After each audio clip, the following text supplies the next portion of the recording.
Ni hao. So today we'll start with chapter number 35 of Elementary Chinese Readers, part 2, and we'll straight away start with the grammar portion. So in the grammar part of chapter number 35, we have our compound directional complement. So we'll be studying about the compound directional complements. What is written here? The compound directional complement is formed by verbs such as shang, xia, jin, chu, hui, guo, or qi. Now you see the verbs are already being given to us. How many verbs do we have here? We have almost 7 verbs here, plus lie or chew. Now we'll have verbs with lie or chew. This is its formation. We'll have verbs plus, what do we add with it? Lie or chew. So before moving forward, I'll be showing one table to you wherein I'll be joining shang, xia, jin and all these verbs with lie and chew, and we will see what meaning does it make. Alright, so before doing these grammar translations, we'll be doing that. Okay, so to understand this directional complement in a better way, what I've done is I have made this table wherein I have listed these verbs. You can see shang, xia, jin, chu, hui, guo and qi. I have listed it down here, and up here I have written down lie and qi, with whom we are using our verbs, right? So shang will either be paired with lie or with qi. That we know, that we have just now read in the book. So let us see what meaning will it make when we'll join shang with lie or when we'll join shang with qi. Let's just see it. First we'll take the first directional complement, that is shang, right? And we'll join it with lie. What will it make? It will make shang lie. Now you see, it tells us about the direction of the speaker. You see, the speaker is saying, for example, let's just suppose the speaker is saying shang lai. Lai means to come. It means the direction is towards up. Let's just assume the position. It is upwards because shang is here, up and towards the speaker. Why is it towards the speaker? Why? Because we have used lie here. Lie means to come. It obviously means when something is near to the speaker. Come towards me, he came, right? So up and towards the speaker. When we'll join shang lai, it will become come up. You're getting my point? It will be come up. Shang lai.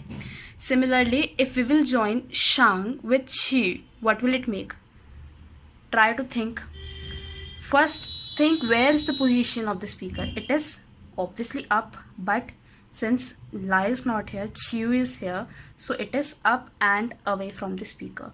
So it will be go up. Shang chew will be go up. Shang lai will be come up. Come up and go up. So we have done the first verb shang. Now we'll study xia. Just in the same way, first with the lie, it is xia lai.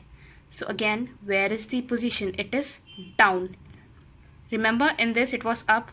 In this it will be down and towards the speaker. Since it is lie, that is why we'll say towards the speaker. So it will be come down. Similarly, xia qi will be, position is down but away from the speaker. So it will be go down. I hope it is clear. So next up we have our verb chin with us. What does chin means? Chin means to enter, right? Chin means to enter.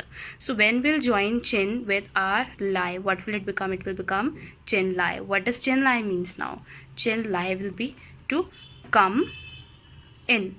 Since lie means to come and chin means to enter inside something, right? So chin lie will be come in. Similarly, if I'll join chin with chew, what will it become? What do you think? Chin chew. It means to enter and it means to go. Chew means to go. It will be go in. Go in. So you see, when we are saying come in or come down, it means the movement is towards the speaker. Suppose you're saying someone come down, come in, that means you're standing over there and you are asking the person to come near to you, right?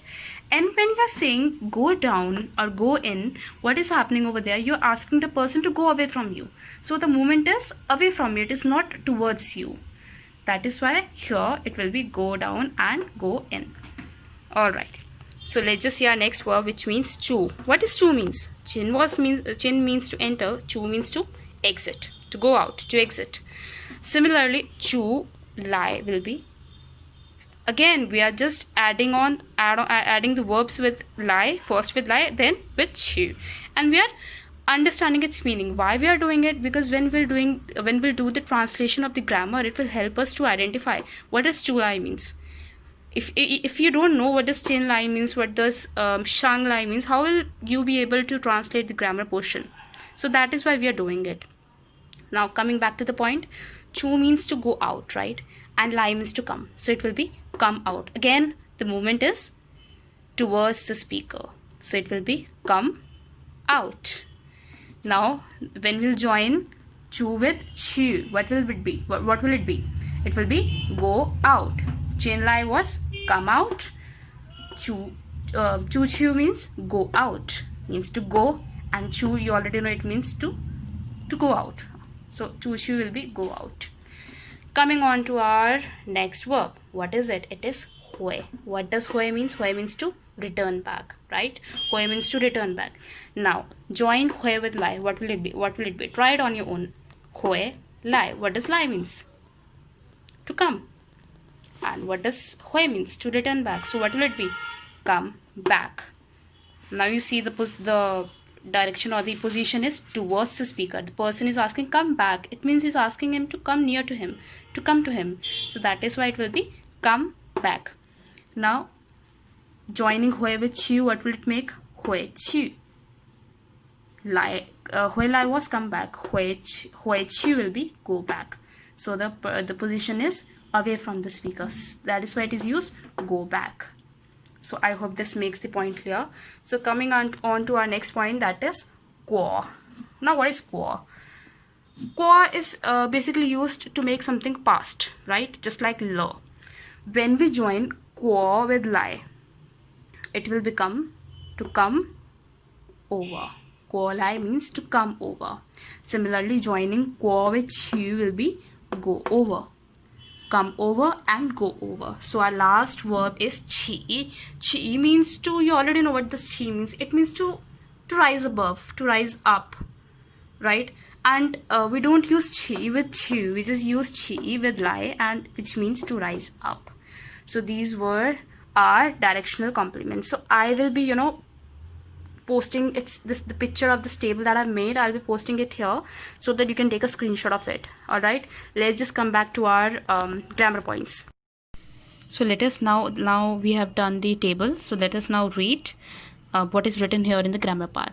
So in a compound directional complement, lie or chu is used in the same way as in the simple directional complement. So you have done simple directional complement earlier, so compound directional complement are used in the same way. So 比如我在楼上 I am at, what is low? The building. Shang means up, so its translation will be I was upstairs. Why am I saying was and I'm not saying am? Because here le is used here, and we know why we use le. We use le to make the sentence in a past form. So I was upstairs. 看见他, 看见 means to see. You saw him. 他 will be him. 看见他 从, what is 从? 从 means from. 从 means from. From 楼下. 楼下. Low, again we have done 楼上, now we are doing 楼下. It was upstairs, this will be downstairs. So you saw him from downstairs. Then we have pao.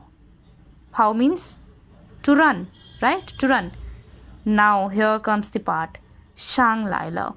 Now refer to the table that we have just done. Shang lai. What is lai? To come. Shang means up. To come up. So let us now again look at the sentence. 看见他从楼下跑上来了 means you were standing upstairs and you saw this person coming up. You were standing you were standing upstairs, and you saw this person who was running towards you. He was coming up from the downstairs. So what will be its translation? It will be, I was upstairs and I saw he was coming upstairs. He was running towards upstairs from downstairs. So if I have to literally translate it, so it will be, I was upstairs， 我在楼上看见他从楼下跑上来了。 So I was upstairs, I saw he was running towards me from downstairs. Okay, so this is how you can translate this sentence. So the main part is you should know the meaning of this. How do we say that he was running and coming upstairs to me? So this is how we say it. You saw him from downstairs. You saw him from 楼下. And what did you saw? What did you see? 跑上来了. He was running and he was coming upstairs. 上来了, coming up. Okay, let us look at the second sentence.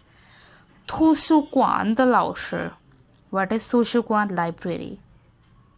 Library, and 老师 means teacher. So who is the teacher in the library? She is the librarian. So 图书馆的老师说. 说 means to say. So the librarian said. What did she say? 那本小说. Na means that. Pan is the measure word for what? For 小说. 小说 means your novel. So that novel. 已经 means already. 借 means it means to borrow. Now comes the part 住去了. Now again refer to the table. 住去了. 住 means to exit, right? And 去 means to go. So it will be go out. So what is the literal meaning? You see they use words like this. The book, that novel was already go out. What does that mean? Borrow, go out. It means that novel is already being borrowed by someone. Someone has already taken that novel, right? So 那本小说已经借出去了. So now you know what is the meaning of 出去. So now you'll be able to translate this entire sentence. So librarian said that novel, that novel is already borrowed by someone. Obviously it is borrowed by someone. Some person has already taken it. Alright, so this is how we have used the verb with the directional complement. Let us see the second part.